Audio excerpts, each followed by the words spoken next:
Hey, how you doing, Nancy? Good, good. Yeah, How are yeah. you? I am doing well. So today I just wanted to discuss because you are a participant of the Global Grief Conference, correct? Correct. Okay. And could you just tell people about what you're going to be doing at the conference, and what days are you going to be up there? What times are you going to be up there, and how can people Okay. go and find out more about you? Okay. I am going to be speaking in the grief conference about the weirdest things. People don't understand that they are actually grief, and that is living with someone that has a sort of dementia. So basically, you grieve that person and you keep on grieving. It's a constant thing. And every time they go through another phase, you start grieving again. The whole process just keeps on going and keeps on going. I've been on the loop for a long time because my husband got hurt when I was just 29 years old.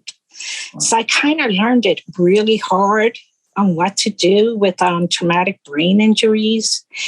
And I really advocate for it a lot because people need to be educated and they need to understand, because sometimes you're giving so much that you're not understanding your own feelings.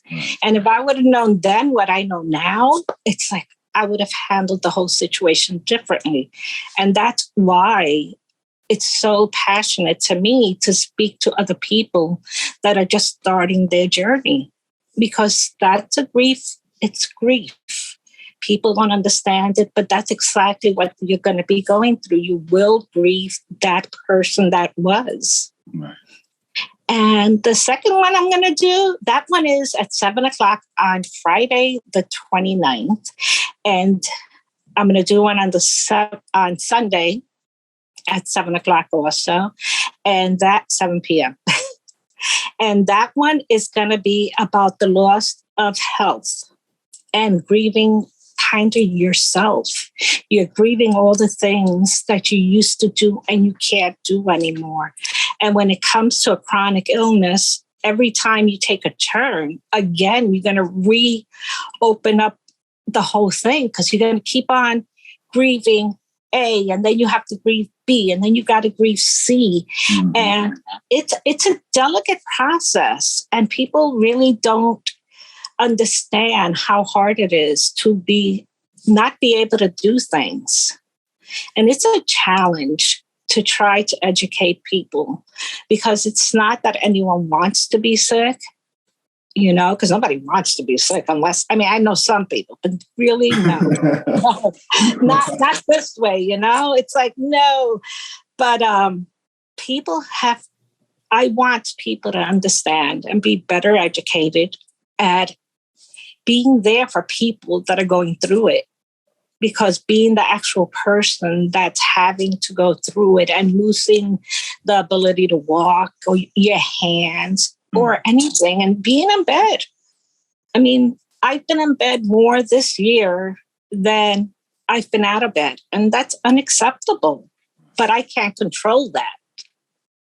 And with chronic illnesses, you can't control it. So you have to basically take care of yourself, because if you don't, you could fight. I fought it a lot, but it's something that you have to just keep on going with, and you have to learn to put pain in second place. Right. Yeah. Because pain could overwhelm, and it does become very overwhelming, and it takes over people's lives, and it controls everything about you.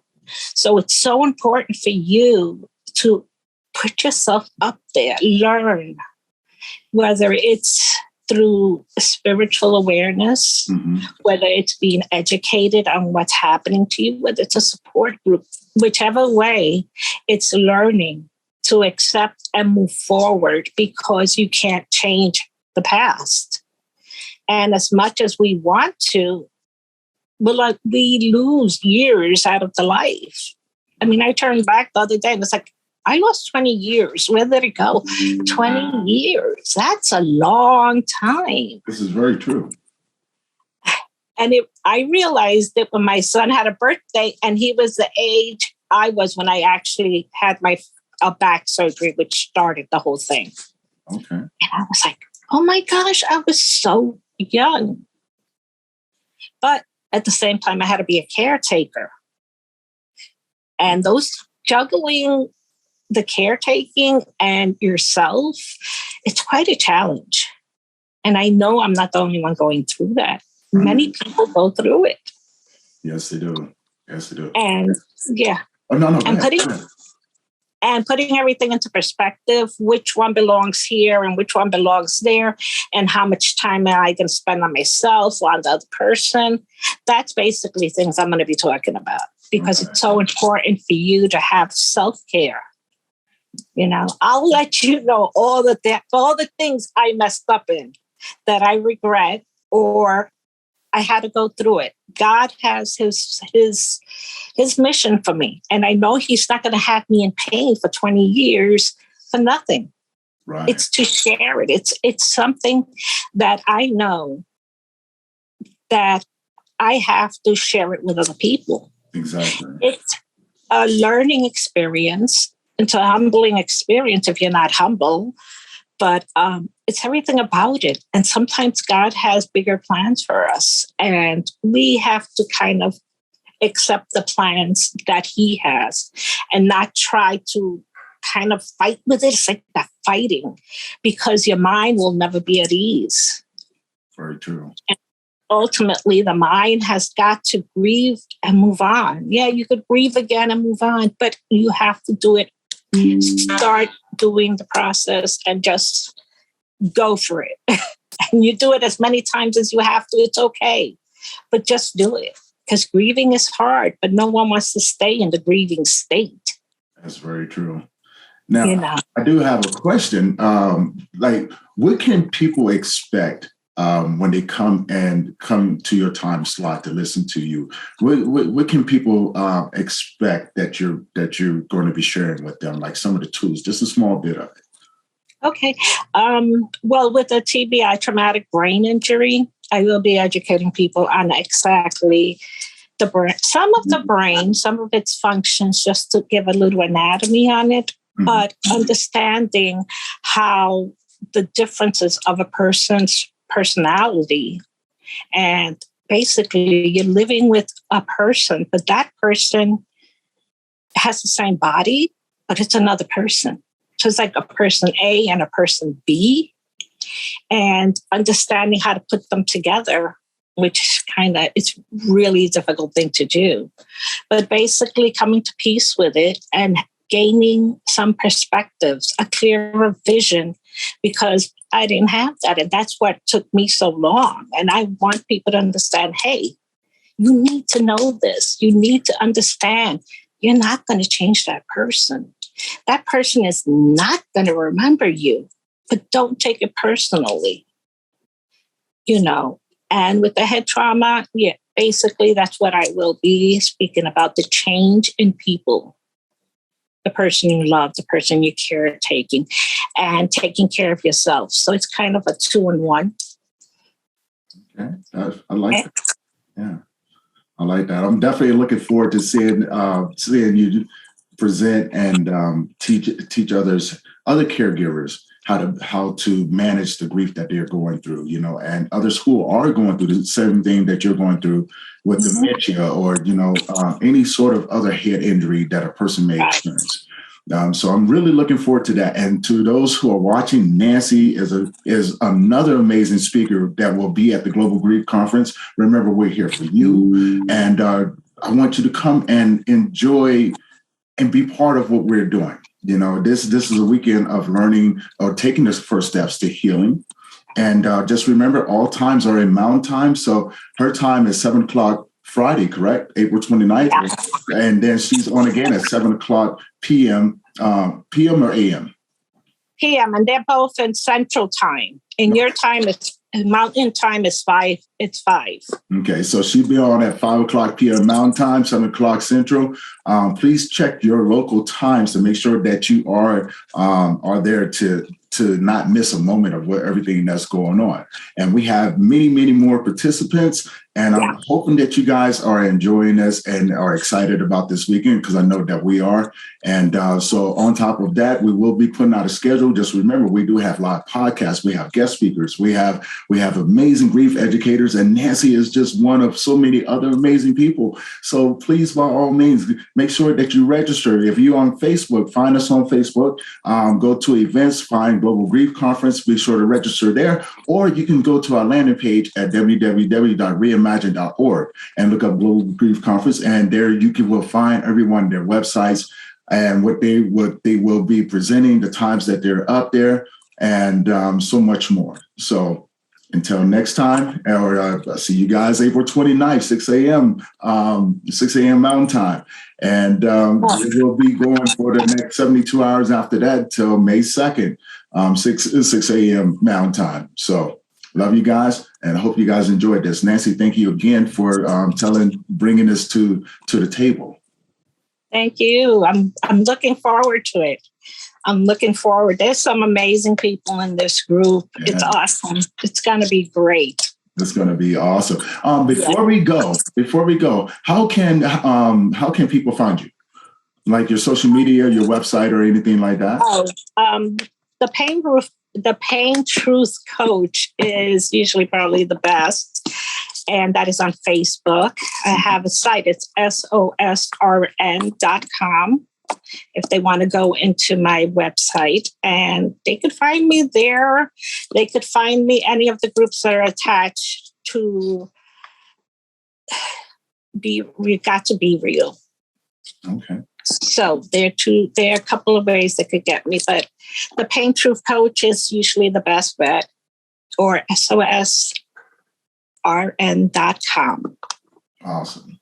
And I will have her links down below. So if you guys are liking this and you are excited like we are, be sure to register, check out Nancy, go to her website, find her on Facebook, and we can start this process. We can start the healing process, especially for you caregivers out there, because I feel that you guys are neglected.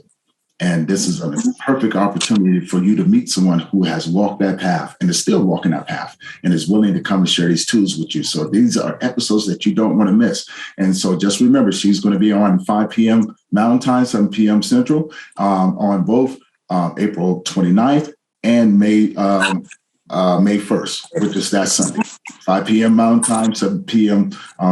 Central. So until that time, you guys stay good, keep your head up, and we love you. And looking forward to seeing you guys this weekend. All right, so we're going to get the first thing out the way, which is the agreement. And the only thing that's saying is that you understand that the video and audio is ours to do with as we please. Only thing that we ask is that once everything is done and the video is uploaded, we're going to send you some links. If you could just share it across your social media, we greatly appreciate that. And if you give me the thumbs up. Awesome. So we're going to go. I'm going to introduce you in 3, 2, and 1. Welcome, everybody, to another episode of Memories of Us. Today, we got Nancy Arroyo, Garcia, correct? Or Garcia-Arroyo. Mm-hmm. Okay, so I know it was one of those. And yes, Garcia-Arroyo. Okay, see, that's always a blessing. See, I got Nancy up here, and I know that we talked about your name before, and I was like, I'm gonna mess it up. So today, Nancy is coming to give her perspective and share some of her tools of how she got into being a caregiver, but not just any sort of caregiver. She helps people that are going through traumatic brain injury, helping other caregivers deal with people who are going through like dementia, things like that, something that's rarely talked about. And if it is talked about, the other side of it is the caregiver perspective. It's never talked about. And so today I'm really honored and I'm blessed to have her come in here and share this. Nancy, how are you doing today? I'm doing good. I am doing good. Are we going to get this started? Yeah, we already started, girl. we already on track. Yeah, my brains are going like this. I know, all the time, right? All the time. It's like, hey, I'm like a squirrel, right? I'm like the dog looking at the squirrel, but then the bird flies past. I'm like, hey, squirrel, bird. So And that sounds like my dog right there. yeah, and we as human beings, that's what we do That anyway, right? We're is so easily true. distracted, like, oh my God, this is what's going on. So yeah, can you No, tell the audience about where you're from and how you got into the work that you're doing right now? actually, I'm originally from New York, so I'm a real good New Yorican, like they say. Mm, Now I live in Florida. The reason my work is so important is my husband had an accident when I was only 29 at the time, mhm. and he had a traumatic brain injury. Now, the problem is, no one told me anything. And the whole experience, it's a life altering experience. And it's a really hard thing to handle, really hard for people to deal with it. Not having tools or learning or making the person aware, you're just leaving them blindfolded into just leaving them blindfolded. And because of that, I thought after the fact, but I always wonder if I would have known this a little bit earlier, could things have been different? Could I have advocated for different kind of things that he could have gone through? It's a lot in there, so much. It plays with your head, it plays with your body. My biggest thing was that I actually overdid it in giving. So I didn't really take care of myself. And through that process, the first thing was I did become a nurse. So I did go to school a couple of years later. And boy, I'm a totally big advocate for people that have brain injuries. And I'm also a big advocate in educating people so they are aware of things. And I mean, I did this for all my patients. This was like a given. Every patient was going to have themselves educated in whatever degree they were. And that's one thing I took a lot of pride in. Between that, and I was also the pain management nurse, resource nurse. Yeah. So, I have the experience. I studied. I even went to school, and then my back went out. So things started going downhill from there. But once my back went out, it took my health. And the big deal is that my big coping mechanism was my activities. I used to go and play kickball, go and play soccer, whatever it is I did. Oh, rollerblading was a big one. I busted my rump going down. I couldn't stop, and I had burns from top to bottom. I went to work the next day. It was so painful. Of course, there were like 3 people standing. I was like, oh my God, it's painful. But, I think about it, and it's really hard not to be able to do those things. Yeah. One is because physically, but emotionally, it messes with you. Right. It really does. And fighting so hard to become a nurse and I went up that ladder really quick and, got back surgery, and it was smack right down there in the bottom, and it's like, whoa, I'm going to be cool. I'm going to go right back into my working. No problem. I've been exercising my whole life. It's my thing. It's just my thing. Some people have it and some people don't. That was my thing. Kickboxing was the last thing I did. It was awesome. That was my life, go to work, come back home. My life at that point was the best it's been. And that's a really big statement to say. For you to have reached that plateau, it was so that I could say, thank you, Lord. It was like, thank you. You're just awesome. Like, I didn't believe I could even make it through nursing school. Me, I married at 16. Yeah. This was years later. Who would have thought I was going to go to school? Whoever thought I would have been a nurse? I was the first one to graduate college in my family. Wow. And I was not the smartest one. They have people, growing up, that one's the smart one, that one's the genius. There were a lot of smart people. But think not so much because I was always a caregiver. I mean, I had to be. That was in my nature, was a caring person. But living with a pain, like chronic pain, that especially your back, I was 18 years without being able to walk, honestly. And I was in wheelchairs, which is humiliating. Wow. Humiliating because I dress up every time I go out because I don't. That's just who I am. That's who I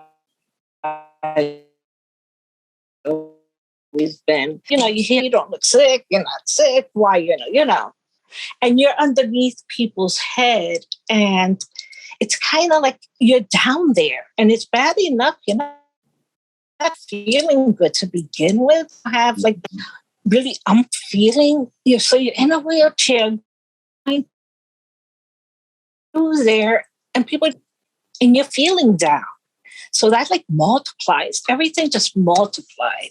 Yeah. And as much as I tried fighting it, because I did, it was like, oh, I'm going back. I would call persons there to make sure. And, that wasn't where I winded up. And I winded up reading something in a nursing magazine, which was about coaching. Never heard of it. Just a long time ago. It was already probably like over 15 years ago that I actually took the course. So it was wild. And it was the closest thing that I could do to my nursing. It does, I can't do it. It's my heart. It's not just a job. It wasn't just a job. It was my heart going out. It was my heart. It was my path. Every day I would pray going to work. And when I would see the patients, I wanted to be a representative. I wanted to show them the good things, Yeah. And when people in the hospital, I got challenged. I was the nurse that took, and it was a challenge. So, excuse me. Oh no, you're fine. But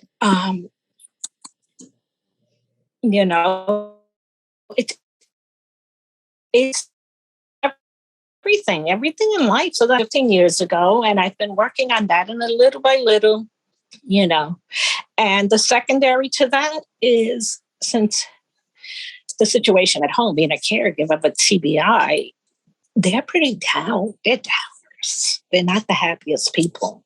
So, it's bad when you're feeling bad, and then to have someone stepping on you and going, and you're like,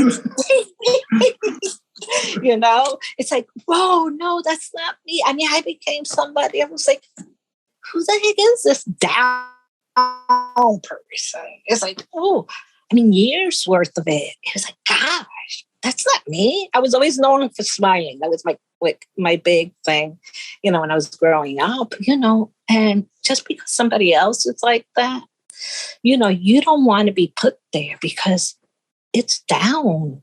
And letting yourself go down, it's really hard. It's really hard. It hurts. It hurts your soul. Yeah. And you could get there pretty easily, but this is pounding of years and years and years and years. That this is like the lowest you could go. Right. It's like nothing. The only thing that ever kept me from anything was my faith. Honestly, my faith has always guided me. It really has. It's been amazing. I really have nothing or no one that I could count on except my God. That's it.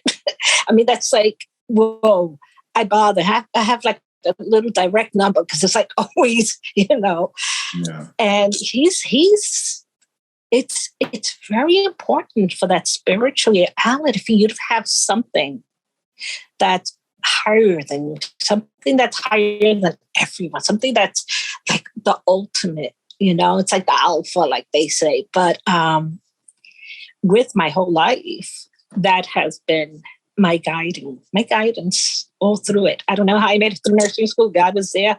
God let me get into that class because somehow nobody else got in, and I wanted to be in the first alternative. It was crazy stuff happening, and I didn't even know what I was going to do. He one into the other, into the other, into the other. And it's like, whoa, okay.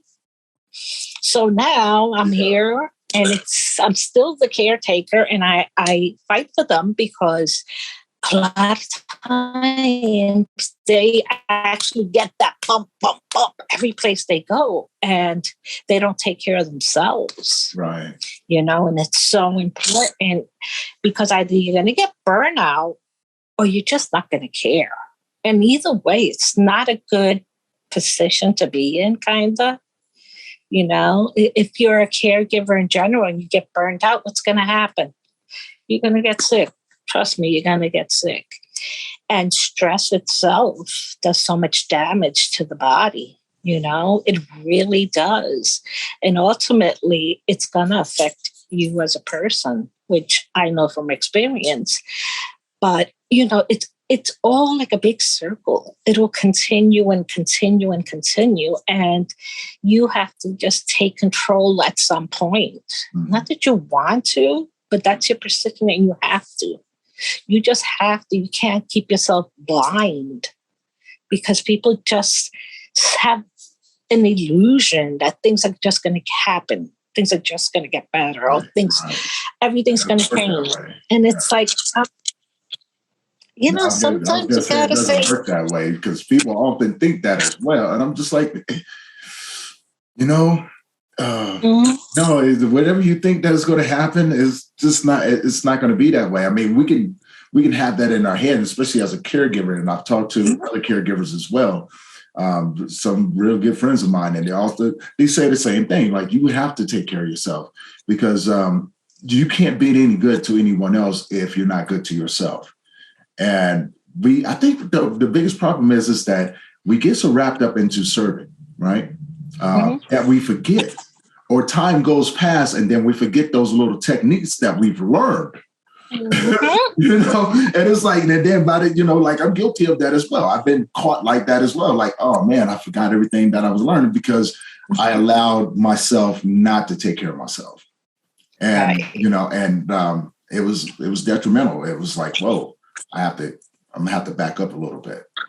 And having someone in place, I think that is important as well. Having someone in place that you can talk to, someone that can be your safe place as a caretaker is important as well.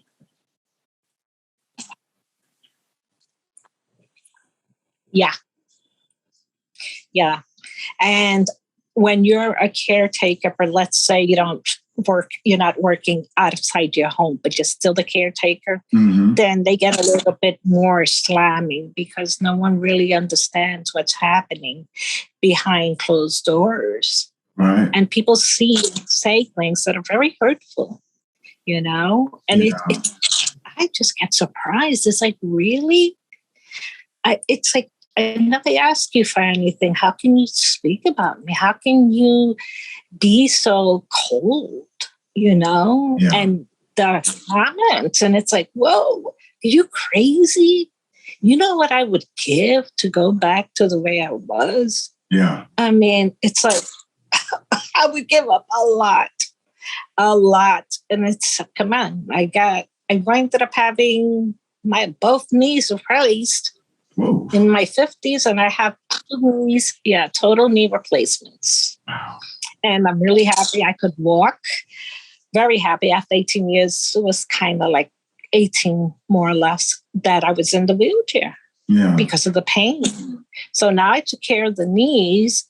My back is never going to be like really good, but it's okay. Yeah. But now I get to another challenge because I was really happy about my knees. I was like, yeah, Then my hands started getting messed up. So now there's so many things that I can't do with my hands.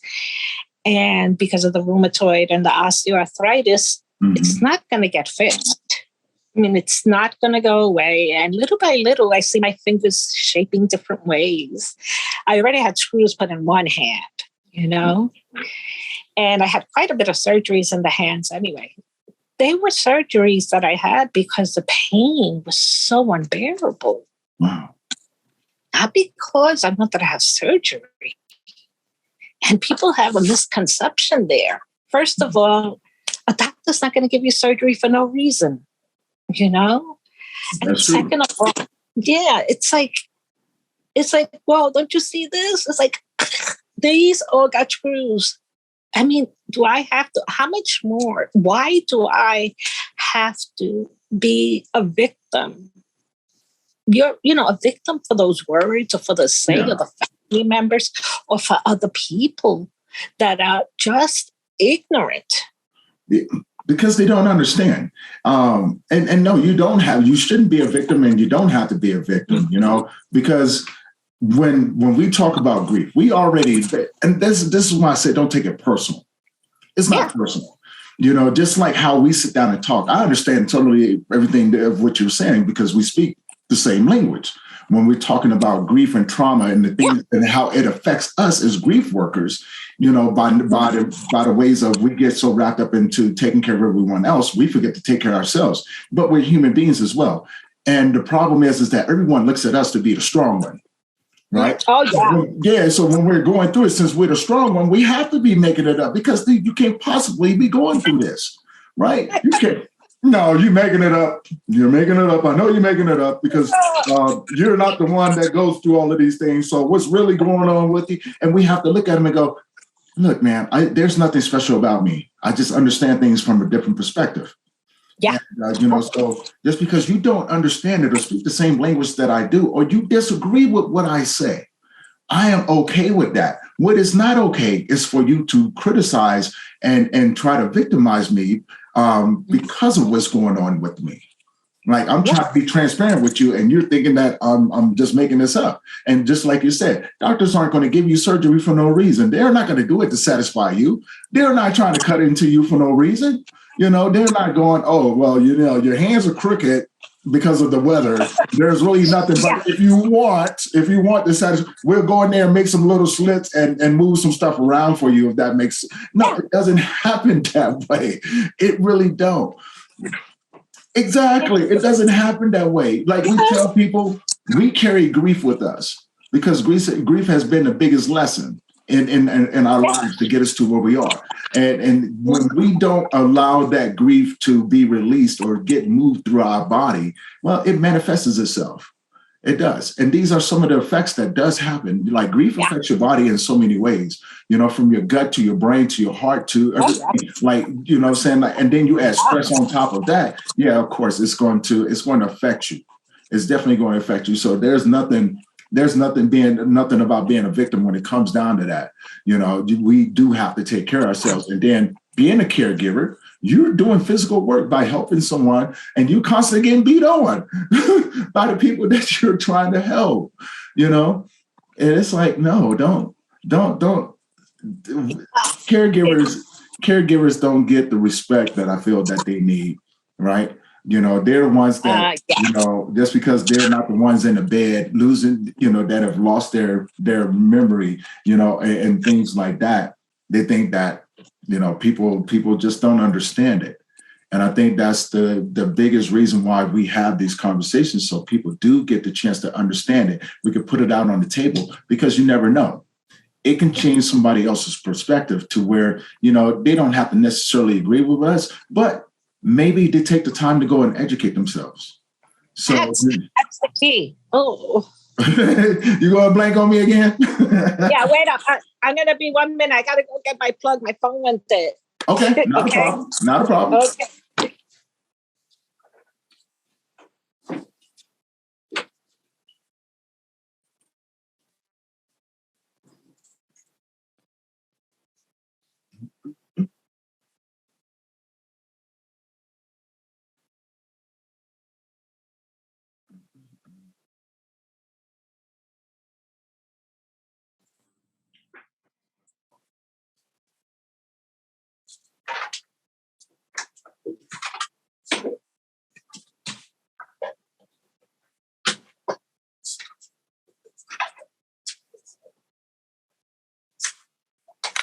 Okay. Take you for a walk. Okay, not a problem. Walk. It's like you're doing Snapchats. You got a little picture right there, like, oh wow, okay. Right. It's almost like you were on vacation and you was photobombing someone. I think that's too cool. Like you just face on the side. It's true. So true. But yeah, we'll put you here. Yeah. Got a different view here. That's too awesome. That is way too awesome. And I think I was asked a question probably about a week ago. I did a podcast with someone, and they were telling how hard it was to get into this work, and things like that. And I said, and they asked me the same thing. They go, was it hard to get into the work? I said, no, actually it wasn't, because it made sense to me. And, just like yourself, it was like, I was self-taught in a lot of things. And the only reason why I went to go get those certifications, I didn't do it for anyone else. It was like a self-validation. And it was like, whoa, wow. I don't understand why this makes sense to me, but it did. And I just wanted to see, if that was the direction I was going to take myself. And just like yourself and most people that get into the work, we excel in those areas and never even really understand why. Uh-oh. Well, we go to wait for Nancy to jump back on. I think her connection is, she's struggling with her connection right now. So, but until that time, hopefully you guys are enjoying this. Hopefully you guys are taking a lot away from this, especially as a caregiver or someone who's dealing with someone with like dementia, Alzheimer's and things like that. Nancy is one of those people, just like a lot of other people that I've interviewed before, that have an inside look at what those look like in other people. And she said something, I don't think you guys, at the beginning, she said something at the beginning that you are actually grieving two people. You're grieving the person that's sitting in front of you that don't recognize you, but you're also grieving a person that they were before. And so it can get kind of tricky when you're dealing with that sort of grief, because there's so many things that come into fact. Like you grieving a future, of someone. You're grieving. Oh, there she is. I was just talking to the audience and explaining to them about the work and what we were talking about before we started recording. And I was telling them there's something interesting that you had said, how you grieve the two people, right? From the same individual. You grieve the person that's going through this terrible disease like Alzheimer's and dementia. And then you also grieving a person that they were before, and all the different factors that come in there that adds to that grief. It's part of the grieving process. So I was just explaining to my audience, like, if you are a caregiver, there's a reason why it seems the way that it is. And, it's totally normal to grieve these things, but you having those tools to understand the complexity of that sort of grief. So I know I said it a little bit. Do you want to elaborate that on just for a little bit? Well, see, that's the most important thing, having the tools. And that's why I'm such a big advocate for it, because I didn't have any tools. I had nothing. It was like when you go into something blindfolded, it's not easy for you to navigate your way. Right. But to have it kind of laid out and to understand, okay, this is a process, you're not alone, at least someone else in this world, right, understands what you're feeling, and the whole thing, it's so crazy. It's like we were just talking about, being the strong one. Right. See, that's me. It's like I'm the strong one, but I'm falling apart.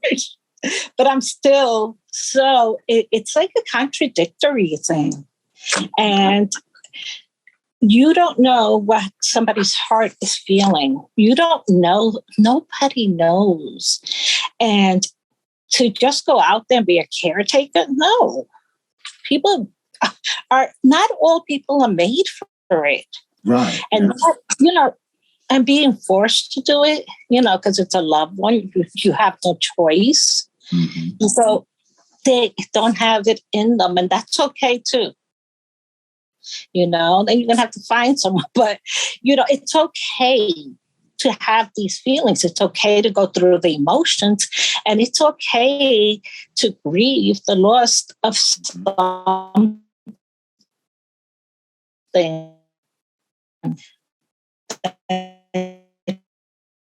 to have this dementia, because it's to a different level. It changes.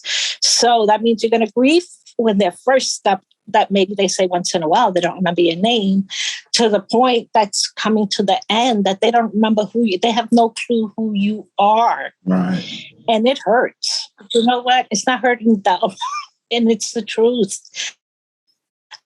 I got to tell people, they don't understand. Brain does not understand that. It doesn't have that in them. Right. Those things are kind of being erased for them. And they get violent at a certain time, especially dementia patients. Mm-hmm. And the reason they're getting violent, people assume I don't know what people assume, but think about it. If you're kind of like having that internal fight with your head, with your mind and your memories, and it's going like this, and it's just throwing you all over the place, how do you think you're going to react? Yeah, you're going to react physically, because it's just. And a lot of people tell me, "Oh, my father, my mother," or they get violent. They do get violent. Yeah. But it's a phase. And once they pass that phase, they usually get to the point that they don't know who you are no more. And that's another phase. And you're gonna relive it. With people that have like post-traumatic brain injury, those most are younger people. It's a whole younger group. And these people, their spouses or their children, have to live with this. And that's a whole different ballgame you're talking about. Mm-hmm. And the one thing I would tell people is this is for the long run. So you have to really think about your choices that you're going to make, because things aren't going to get better. Things aren't going to change. It's a reality check. They're not. For me, I thought my husband was coming home and we were going to be Romeo and Juliet, the biggest love story you ever heard. I was so in denial. That was my thing. And it took me a long time to get over that, because I figured, hey, let me think about it in another way, because I didn't understand what it was and how life-altering it was. But, one specific time we went to some place. It was not too much after he came out of the hospital, but we went to a certain place. Now, we live in the Lower East Side, so this was like our area to hang out. He went to a haircut place that he used to go to. And I was with my mother, and we went to a store, and he came out, and he was like at the corner. And I was like, still, it's a denial thing. We crossed the street and we passed him. We passed him like 2 times. He had no clue who we were. Wow. That hurts. Yeah. Wow. Hurts. It is all personal.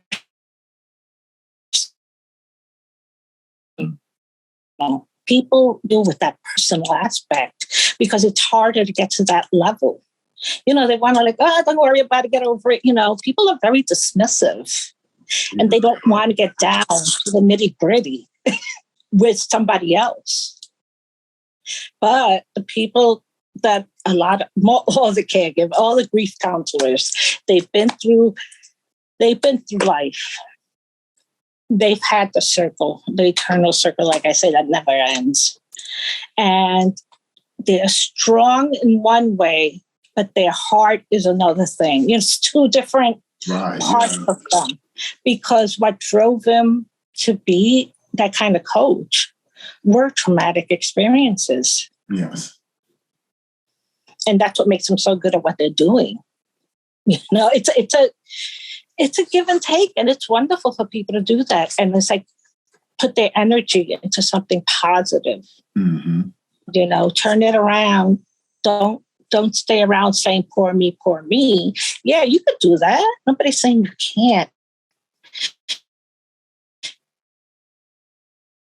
You just have to limit the time you do. You have to limit it. You can't allow to do it for long terms. So I looked at her, I was like, everything. And it's like, what? I can never be 40 again. I can never be 30. I can't. But, people say it that have a regular life and said, oh, it went so much. But then they look back and they're like, wow, I did all this. Mm-hmm. And then I look back, I'm like, half of it, most of it was bad, in pain, getting surgery. Yeah. I do the same thing. I sit back on my life and I'm going, whew. Because, I look at my life now, and how much I've grown, and how much I've changed, and how much the process has changed me in general, right? But the all-around change of who I am now compared to, and I sit back and going, Jesus, man, my teens, my 20s, my 30s. If I told you, I don't even know why. I don't know. I don't know why I'm still here. And I just go, I will not repeat that again. I'm not doing that again. We got one time. That's it. I mean, but I get it though. I do understand it, because there's some people that walk this path, especially anyone that has gotten into like caregiver work, things like that. It's something that has followed us, and I'm pretty sure if you can relate to this, it follows you your whole entire life, and we don't really understand it until, like you said, you turn around and all of a sudden you got this big old picture that actually reflects on the choices that you've made and where you are right now. And it actually really aligns. It really aligns. Yeah. It's like our life gives us breadcrumbs, right? It teaches us these lessons and things like that kind of really aligns us up with what we're supposed to do. I often feel that way. It's like, okay, well, just like yourself, walked that path, was really good at certain things, never understood why. Because my perspective was, as I was coming up, I've always been an introvert. I've always been a lone wolf. Right, Look at that. Exactly. It was like, but I had that attitude as well. I didn't want to get to know people, but I managed to meet people all across the place, right? I never wanted a lot of these things, but a lot of these things just kind of happened to me. And so no matter where I went, I was always attracting people. I never wanted to talk to anybody for the longest time. I kept my mouth shut, like literally keep my head down, keep my mouth shut, and just keep moving, and people used to talk to me. I just look at them and go, I'm going this way. Like, so for about 30 I hated talking to people. And people will always come to me and talk to me about their personal problems as if it says counselor across my head. Oh, hey, I'm an introvert, but I will talk to you. They act as if I was a sign. But then now that I'm older, I realized I was a beacon. It wasn't me that they was attracted to. It was what I was carrying. And what I was carrying was saying, hey, you need to talk. And I fought that for so long. Like, no, I'm not going to do it. I'm just not going to. I don't want to talk to anyone. Like, I'm okay on my own. I'm okay. I'm safer on my own. Why would I have to talk to you? Right. And so that's a denial. It was denial. It really was. And it wasn't, I mean, honestly, my son was the first one who started that transition. And for even 2 years after he passed, when he passed away, after he passed away, I was very quiet. I dealt with a lot of things on my own, but it taught me in that seclusion. It started teaching me these lessons. And then when my mother passed away, everything cracked open and started spilling out. And then next thing you know, I found this voice. I found this voice that had so much to say, and I was going, I'm not going to do it. And then all of a sudden, shortly after that, I did my first ever podcast, with someone. Yeah, I did my first ever. I didn't know what I was going to do because when you first start doing that and you start telling your story, you have in your head the way that you want to keep these going. And I would tell you none of that happened. None of that happened. You know, it was like, you know, and now when I go on podcasts and I tell my truth and things like that, I realize that in the beginning, I was speaking my truth, but there was still so much truth being developed over it, you know, and being added to it. And so now it's like, whoa, now I look at the opportunity. I love the opportunity to talk to people, right?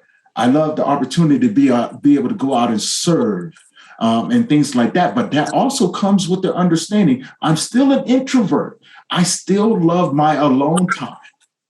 I still love that's how I recharge, right? But when it's go time, that introvert steps down and you go right ahead, Tony, just like what most of us do. And that part of me comes out, and that faith that I have in what I'm doing takes over. The words take over.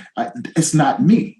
It's me speaking about it, right? But it's those words that come out of my mouth is my truth. Yeah. It's my authentic truth. And in order for me to do that, I tap into that and let God just take over. Because some of the messages that people need to hear, I may not have all of those, right? But if I let God take over and use me as the messenger, his words will get to you. And so I've learned how to do that. And then afterwards, I'm like, I need to go sit down. I'm hot. What just happened? And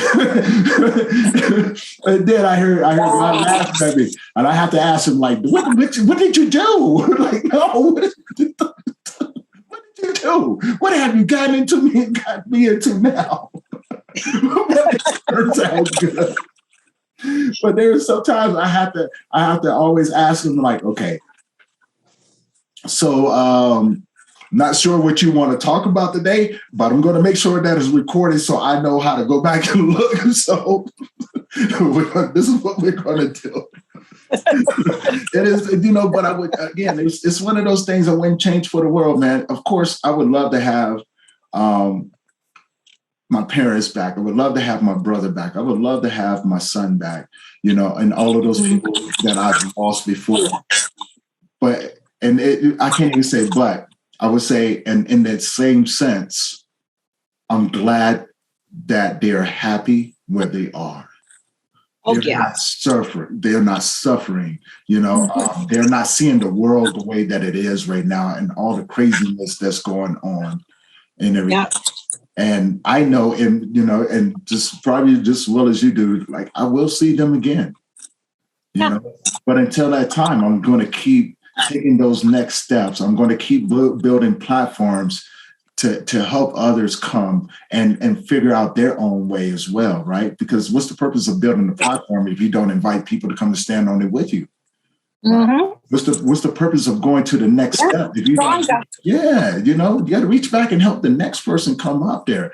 And when we talk about this grief work, it's so many of us that are reaching back right now, helping the next one come up and share and building, you know, and building this network of grief workers from all of these different areas. And this is what, when I tell my audience, this is what we're bringing to you. We're bringing that perspective that maybe you have some sort of drive towards, or maybe you're going through a situation similar to, you know, like what you're going through or have gone through. And we want to remind people that we've taken those steps. We've developed these tools so you don't have to struggle. We want to give you these tools. Exactly. We're here for you. We know we have a good understanding. We don't know where it's coming from your perspective. So we don't necessarily know what you're going through. And so we want to keep that assumption out of the conversation. No, I don't know what you're going through, even though I've experienced something similar. But what I have done and what I will do, what I have done is that I've taken these tools that I've learned, which is universal, and I want to share them with you. What I will do is that when you need me, I want to be able to pick up the phone and answer the phone to be able to talk to you. I want to be able to, you know, if you need someone to come and sit with you, I want to come and sit with you. So when we talk about the grief work that we do, and it's very similar, you're sitting with these patients, you're sitting with these family members that are experiencing these things, and the outlash, even though it's understandable, they have to understand that we get hurt too. So I often recommend to people, hey, check up on that grief worker. They may not be okay. they may not be. Check up on them, right? Make sure that they're okay. That consider give us the same consideration that you would want us to give you, and things like that. What do you think about that? Yeah, no, that's the whole thing. You just put it on. You just hit the nail, because the tools, you don't know what somebody else is going through. Right.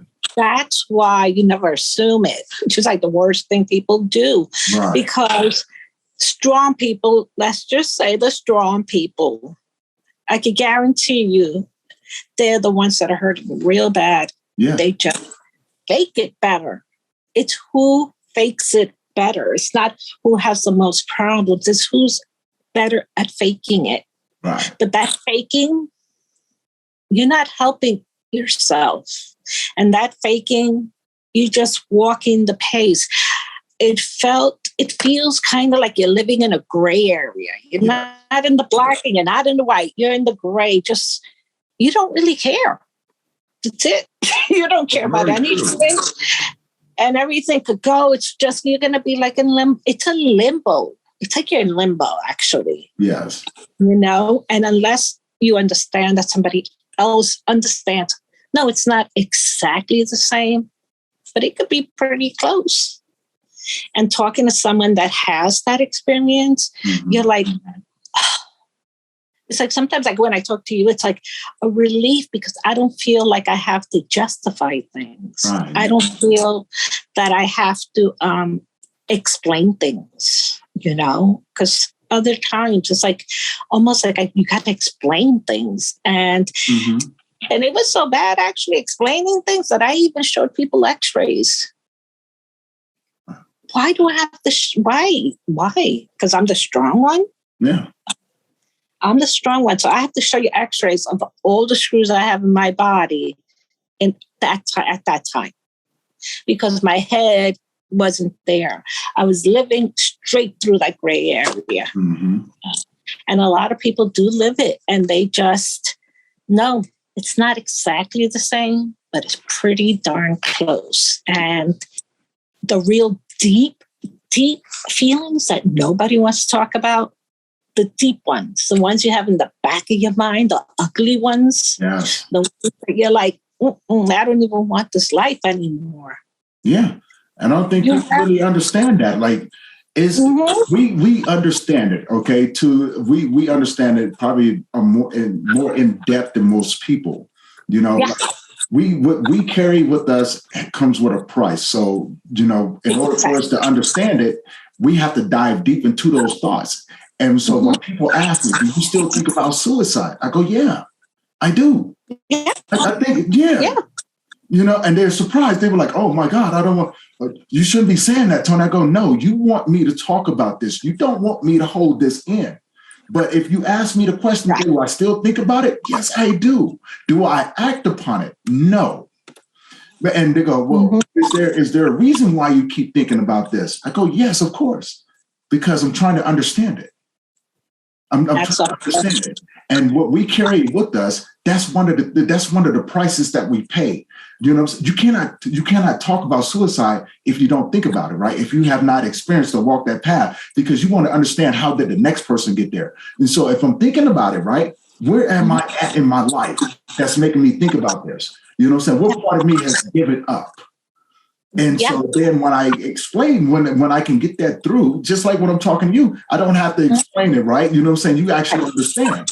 And it's like somebody who understands that I'm not trying to kill myself. Oh my God. Yeah. It's just people trust the process. You got to trust the process. I'm not crazy. Yes, I think about all of these things, but I think about these things so I can be more efficient in helping the next person. Because I want them to understand that, hey, I understand how you got there, and where you're at right now, you're not in a bad place because you're talking about it. Well, how do you know? Because I think about this all the time. I think about all these different things. And it makes me more efficient. So when that person leaves me, because I am talking to them from a perspective of understanding and compassion, they're more susceptible to come back and talk to me more. They're more susceptible if I come to them and go, okay, I want to give you some resources that can really go more in depth than what I could with this. And if you're willing to do it, I would love to take you down there so we can start the journey. And they're more susceptible to walk with me. And again, our biggest goal is to make sure that those individuals that are going through what you've gone through with dementia and Alzheimer's and being a caregiver, we want them to understand that, hey, we've walked this path and we still walk this path. So where we're coming from is a place of honesty. Our hearts are in the best places for you. And we're going to work with you to the best of our ability. Yeah. Is what we're giving you from what we've experienced through our pain. We don't want you to walk this path alone. We want to walk with you. We want to hold out an arm and sit with you if that's what you need to be, and that, what you're going through, there's somebody out here that cares about what you're going through. Yeah. Yeah. Now, you know what? Because ultimately, no one likes to speak about grief. Right. That's a kind of a taboo thing, Yeah. People don't want to speak about a person dying. They go as far as not even saying their name. And for the person that lost that person, it's wonderful for you to say the name. It's actually the opposite, because at least you have a more intimate, a person has a name and it's your person, so you're like, okay, this person is actually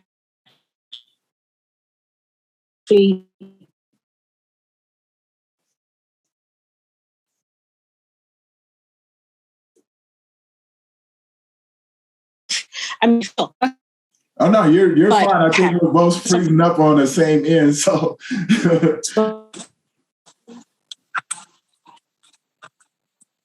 I froze up. I said you're fine. I think we were both freezing up on the same end. I think I froze up on yours and you froze up on mine. Yeah. And so I could still hear you. Yeah. When it went blank, it just kind of caught up to what you was doing. So I was like, okay, that's what we're doing. Well, that's the way it happens. Who wants to do it exactly just like that? That's the way life is, just like that. Yeah, and it does. I mean, perfect example for what you just said right there. And that's how it is. It's like you're paused right here, but everything else is still playing. And then once your mind is getting back to where it is, that's when you hear everything else that comes behind it. It's like, and I get that. I really do. I get that as well. And,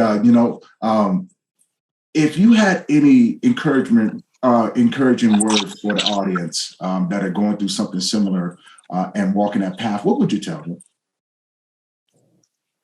That it's okay what they're feeling. That it's not wrong, because people like to deny the feelings they feel. Right. Because when someone doesn't know you and they feel, and it could be anybody, but if this is a loved one and they ask you, what's your name? And you're like, oh my gosh. Yeah. How can you ever? Don't personally. That's a disease. That's a process, or it's a brain injury, and it's a process. The main thing I think I would tell them, don't take it personally. Right. Because it's the sickness or the illness or whatever else. You have to understand that. Step back and don't take it personally. And understand whatever you're doing is enough if you're doing something. Because some people just disappear. Right. But whatever it's okay. And it's okay to find help. At least another family member or someone else that could give you. I would tell them, Pam, self, not selfish. Need you to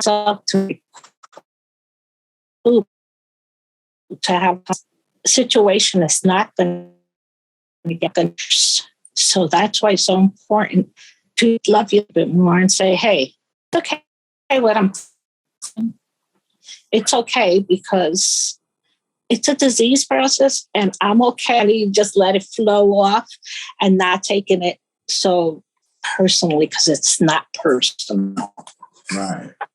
It's part of the process, like you said, of going through it. So I want to say thank you. Thank you for being on today and sharing your journey and your story and the things that you've gone through, your experiences. And I want to tell my audience, man, like, hey, if you're a caregiver, there's support out here for you. Nancy is one of those. And before we get off, Nancy, can you tell people how they can get a hold of you? Like, if do you have a website, your social media, and those things like that? I have on Facebook. You'll be better getting me at the Pain Truth Coach. Mm-hmm.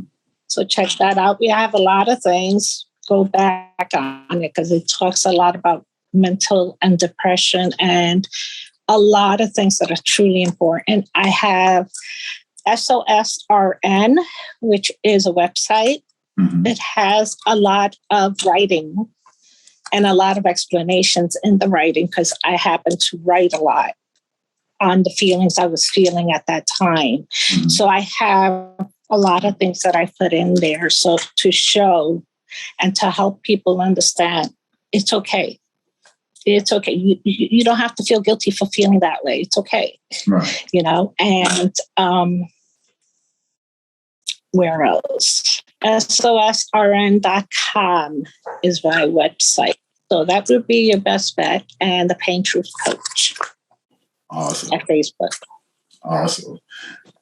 Well, Nancy, thank you again. And to everyone who's tuning in to watch this episode, her information will be in the links down below.